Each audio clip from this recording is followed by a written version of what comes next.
Hi good morning everyone. तो हाथी खरीदना तो आसान है लेकिन उसको पालना बहुत मुश्किल है।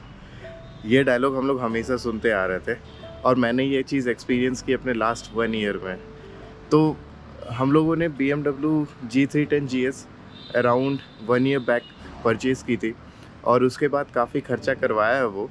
तो आज हम लोग बात करेंगे खर्चों के बारे में। उसके बाद एक शॉर्ट प्रोज़ एंड कॉन्स आपको बताएंगे क्या क्या प्रोज़ हैं, क्या क्या कॉन्स है जो मैंने इस 1 ईयर की जर्नी में फ़ेस किया।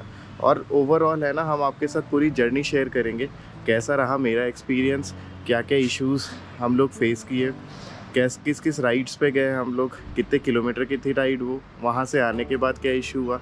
तो all those topics we will cover in this video. तो आज हम लोग जा रहे हैं सिट्रस ट्रेल्स। तो वहाँ जाते जाते हम बात करते हुए चलेंगे कैसा रहा मेरा ओवरऑल एक्सपीरियंस। तो चलिए बाइक पे हॉप ऑन होते हैं और अपनी राइड स्टार्ट करते हैं।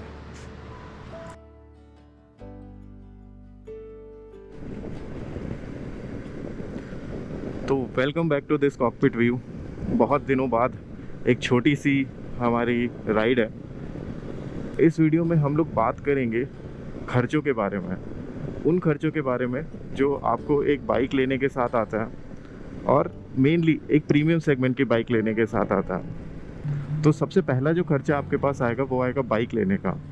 तो जो प्रीमियम ब्रांड है उसमें सिर्फ BMW है जो अराउंड 4 lakhs अपनी कोई बाइक ऑफर करता है।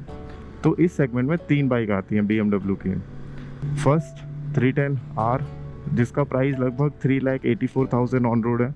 उसके बाद 310RR जिसका प्राइस 4 lakhs के अराउंड है on road. And third this GS जिसका प्राइस 4,22,000 है ऑन रोड इन बैंगलोर। तो आपकी स्टेट में हो सकती है ये बाइक्स अराउंड 30 to 40,000 चीपर हो। तो ऑन एन एवरेज 4 lakhs ले लेते हैं जो आपको एक बाइक पे स्पेंड करना होगा। यहाँ पर आपके पास 2 ऑप्शन आता है, EMI या नॉन EMI। उसके बारे में हम लोग बाद में बात करेंगे। तो बाइक लेने के बाद आप इन बाइक को एसेसराइज़ कराते हो। फॉर एग्जांपल जैसे मैंने ये गार्ड्स डलवाए हैं, विंडशील्ड है और इसी तरह के बहुत सारे एसेसरीज़ है, पीछे लगेज का पूरा सेटअप है। तो आप पकड़ लो मोटा मोटी आपका वो पूरा खर्चा अराउंड 1 lakhs के अराउंड जाता है। तो अब तक हम लोग 4 लाख की बाइक ले चुके हैं, 1 लाख खर्चा हम लोग एसेसरीज पे कर दिए हैं। That means 5 lakhs। जो नेक्स्ट खर्चा आता है वो आता है आपके राइडिंग गेयर्स का। तो ऑन एन एवरेज आप 50,000 ले लो, 25,000 फॉर हेलमेट, ग्लव्स, जैकेट या पैंट्स, और 25,000 आप सेव कर लो एक अच्छी क्वालिटी का अगर आप बूट्स लेते हो। जैसे मेरे पास फॉर्मा का एडवेंचर सीरीज़ का बूट है, तो that will cost you easily about 25,000। अभी शायद उसका दाम बढ़ गया है and it will cost you around 26,000। तो इसको भी एवरेज आउट कर लेते हैं 50,000 पे। तो ये हो गया तीसरा खर्चा। चौथा खर्चा, अगर आप मोटो व्लॉगिंग करना चाहते हो तो आपको गोप्रो का पूरा सेटअप लेना होगा, या फिर आप अपनी जर्नी भी रिकॉर्ड करना चाहते हो तो गोप्रो से अच्छा अल्टरनेट कुछ है नहीं। तो that will cost you again 50,000। Up front में जो आपका खर्चा बनता है that is about 6 lakh rupees जो आप एक 310cc की बाइक पे स्पेंड करते हो before you can start a ride. तो मैंने जो बाइक ली दैट इज़ BMW 310 GS, और मैं इसी के रिस्पेक्ट में मेरा अपना एक्सपीरियंस आप लोगों से शेयर करता हूँ। तो मैंने बाइक ली शोरूम से, उसके बाद मैंने इसको 1000 किलोमीटर चलाया। उसके बाद पहली सर्विस का दिन आया तो अराउंड 1200 किलोमीटर्स पे मैंने अपनी पहली सर्विस करवाई, जिसका ब्रेकेज हम यहाँ कहीं डाल देंगे। तो जो उसका टोटल कॉस्ट आया that was approximately 7,000 rupees. And service was really good, experience अच्छा था सर्विस का। What ever issue I told they address it properly. तो नई बाइक में थोड़े बहुत आपको इधर उधर इश्यूज दिखने शुरू हो जाते हैं क्योंकि वो पहली बार रोड पे आई है, दैट इज़ वेरी नॉर्मल, और वो बहुत छोटे मोटे इश्यूज ही होते हैं जनरली। तो उसके बाद हम लोग जाते हैं अपनी पहली राइड पे जो कि है गोवा की। लगभग 1500 किलोमीटर की राइड थी। बैंगलोर से we went to Goa and come back. बहुत अच्छा परफॉर्म की बाइक, कभी कोई शिकायत नहीं आया बाइक से। उसके बाद हम लोग प्लान करते हैं रामेश्वरम कन्याकुमारी राइड के लिए, जहाँ पे जाने से पहले हमने एक जनरल मेंटेनेंस चेक करवाया। तो आप लोग जो अगर सोचते हो BMW में जनरल मेंटेनेंस कॉस्ट कितना है, दैट इज़ वेरी रीजनेबल। 2.5 के ब्रांड के हिसाब से हम लोग बात करेंगे।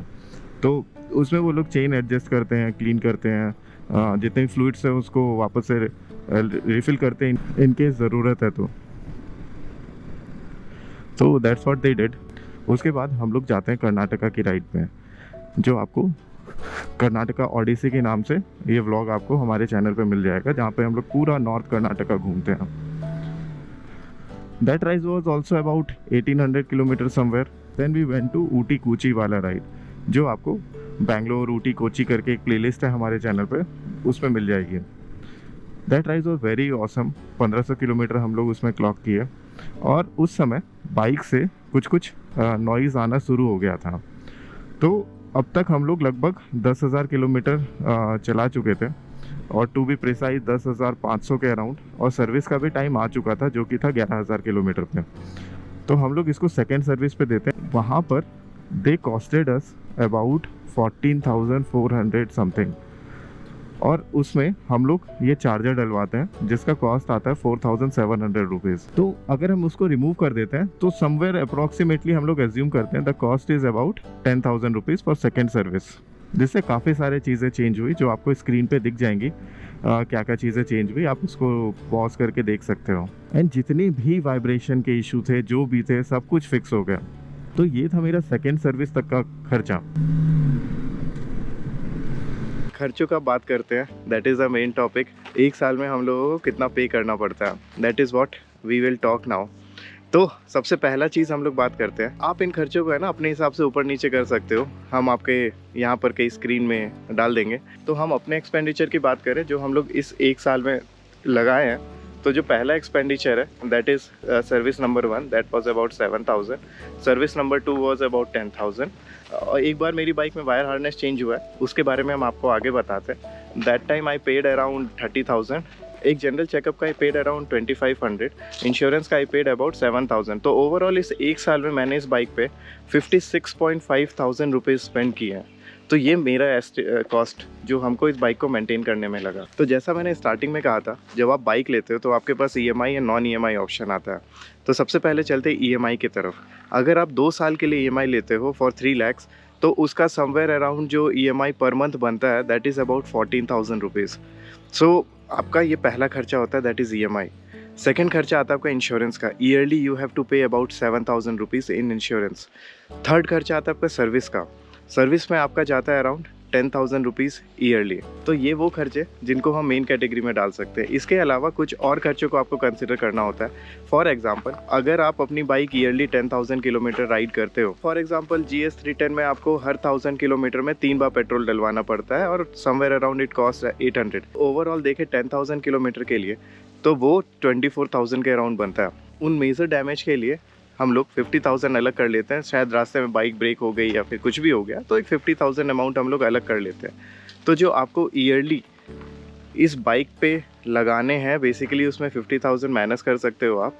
तो वो जो कॉस्ट आता है दैट इज़ अबाउट 2,60,000 रुपीज़, जो आप ईयरली पे करते हो इंक्लूडिंग EMIs एंड ऑल। अगर हम लोग बात करें विदाउट EMI तो 1,68,000 आप सीधा सीधा माइनस कर सकते हो, और तब भी आपका जो कॉस्ट है दैट इज़ अबाउट 92,000 रुपीज़। तो ये है मोटा मोटी पूरा खर्चा। अब आप बोलोगे कि यार वो 50,000 रुपये जो आप अलग से रखवाए हो उसका क्या यूज़ है। तो हम अपनी एक स्टोरी शेयर करते हैं। तो जब हम लोग अराउंड 10,000 किलोमीटर पे थे, उसके बाद एक इशू आया था जहाँ पर हमारा हेडलाइट काम करना बंद कर दिया। तो आई थॉट बैटरी चेंज हुआ है, दैट्स वाई हेडलाइट काम नहीं कर रहा है। तो I went to the service centre, और वहाँ जाके मुझे पता चला कि मेरा वायर हार्नेस चूहा खा गया है। और ऐसा नहीं कि चूहा दिखा नहीं था, I saw the Reds around my bike, और हम बोले ठीक है भाई तुम रह लो, बट वो हमको भारी पड़ गया। तो when I went there I was thinking कि ठीक है वायर हार्नेस ख़राब हुआ है और मेरा नेटिव प्लेस पे घर बन रहा है, तो वहाँ पर वायरिंग चल रहा था। तो वहाँ पर हम लोग का 50,000 में पूरे घर की वायरिंग हो गई थी। तो हम सोचे बाइक में कितना महंगा होगा, 4-5 हज़ार, चलो BMW है 10,000 रुपये होंगे मैक्सिमम। तो the quotation that I got for the wire harness was 30,000 rupees. और वो सुन के ना लिटरली पैरों तले ज़मीन खिसकने वाली बात होती है, वो हो गया था। तो समहाउ फिर उसके बाद हम लोग उसको चेंज करवाए, क्योंकि एनी हाउ बाइक्स पूरी इलेक्ट्रॉनिक्स है, वायर हार्नेस ख़राब हो रहा है मतलब इलेक्ट्रॉनिक्स का कुछ भी चीज़ फंक्शन नहीं करेगा, हो सकता है बाइक में कोई मेजर डैमेज आ जाए। That's why we did that time. तो ये है पूरा खर्चा जो आपको इस बाइक को ख़रीदते हुए कंसिडर करना होता है। अब बात करते हैं स्पेसिफिकली BMW G310 GS की। क्या अच्छी चीज़ें हैं, क्या बुरी चीज़ें हैं। तो सबसे पहले चलते बुरी चीज़ों पे। तो जब आप ये बाइक लेते हो ना कहीं आपको ये मेक श्योर करना है कि मेंटली आपको कुछ चीज़ों के लिए प्रिपेयर होना है। जैसे बैटरी, इसमें हमेशा इशू आएगा, ठीक है। हर 10,000 किलोमीटर के around you have to change the battery. वो वारंटी में कुछ टाइम के लिए चेंज होगा। सॉल्यूशन इज़ आप एमरॉन या एक्साइड का डलवा सकते हो, but I am not sure warranty के साथ क्या होगा। सेकंड जो इशू है ये इसके कूलेंट के साथ है। आप ग्लोबली चेक करोगे तो बहुत सारे लोग सेम चीज़ फेस किए हैं और वाटर पम्प चेंज करने से नॉर्मली ये इशू सॉल्व हो जाता है। That is the second con. Third con जो है इस बाइक का, दैट इज़ गियर्स। बहुत हार्ड गियर्स हैं, बहुत हार्ड गियर है, बट वो गियर्स जब आप राइडिंग बूट्स पहन के चेंज करते हो ना, दैट इज़ वेरी स्मूथ। तो ये मेजर कॉन्स हैं जो इस बाइक में है। अच्छी चीज़ों के बारे में बात करें, सबसे अच्छी चीज़ अगर हम कहें तो इस बाइक का सस्पेंशन है। जब आप हाईवे पे जा रहे होते हैं ना तो बहुत ही स्मूथ एक्सपीरियंस मिलता है आपको हाईवे पे। ऐसा कहीं फील नहीं होता कि सस्पेंशन टफ है या कुछ है। वो कहते हैं ना, वोल्वो बस में जब आप ट्रैवल करते हो उसका सस्पेंशन जैसा आपको फील होता है ना, सेम आपको बाइक का सस्पेंशन वैसा ही फील होगा। सेकेंड चीज़ जो बहुत अच्छी है, हेडलाइट्स। इतने नाइट राइड पे हम गए, I never put a third party headlights in my bike till now, और हमको कभी कोई इशू नहीं हुआ। मतलब कहाँ से ये बाइक हमको निकाली है रात में, आई नो। तो हेडलाइट्स बहुत अच्छे हैं इसके। उसके बाद आती है लॉन्ग डिस्टेंस रिलायबिलिटी। मुझे बाइक चलाते हुए कभी ये डर नहीं लगा कि मेरा लॉन्ग डिस्टेंस में कभी कुछ ब्रेकेज होगा या फिर कहीं पे बाइक धोखा दे देगी। This bike is that reliable. तो वो एक बहुत बड़ा रीज़न था। चौथा रीज़न है कि क्योंकि हम लोग लॉन्ग राइड बहुत करते हैं तो हम नहीं चाहते कि हर कुछ किलोमीटर्स में उसको सर्विस में देना पड़े। तो इसका सर्विस इंटरवल क्योंकि बहुत बड़ा है, दैट इज़ 10,000 किलोमीटर, तो वो एक अलग फ्लेक्सिबिलिटी देता है लॉन्ग डिस्टेंस पे जाने के लिए। बहुत लोग बोलते हैं सर्विस कॉस्ट हाई है इसका। आई डोंट बिलीव इट, क्योंकि आप अगर बाकी बाइक्स लोगे तो उनका सर्विस इंटरवल भी कम है। मान लीजिए रॉयल इनफील्ड की बाइक है, वो 5,000 किलोमीटर पे सर्विस होती है और 5,000 रुपीज़ लगता है। तो 10,000 पे उसका भी कॉस्ट अगर आप कैलकुलेट करोगे तो 10,000 रुपीज़ ही आ रहा है। तो ऐसा नहीं है कि BMW की सर्विस महंगी है, सारे बाइक्स आज के टाइम पे इसी रेंज में आते हैं। तो ये है समरी, इस बाइक को मेंटेन करने में कितना पैसा लगता है।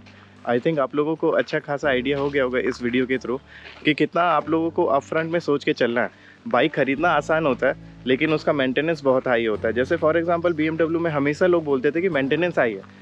हमको वो फैक्टर तब पता चला जब मेरा वायर हार्नेस का कॉस्ट एड अप हुआ, तब आई रियलाइज़ कि इसके एक एक पार्ट कितने कॉस्टली हैं। तो जब हम लोग बाइक लेते हैं तो शायद इन चीज़ों को कंसिडर नहीं करते, but we should before buying a premium bike. चलिए इस व्लॉग को करते हैं यहीं पे एंड, और अब आपसे मिलते हैं अपने अगले व्लॉग पे। आई होप ये व्लॉग आपके लिए काफ़ी इन्फॉर्मेटिव रहा होगा और आपके बाइंग डिसीजन में इट कैन हेल्प यू। तो that was the whole intention. तो मिलते हैं अब अगले व्लॉग में, तब तक के लिए बाय बाय।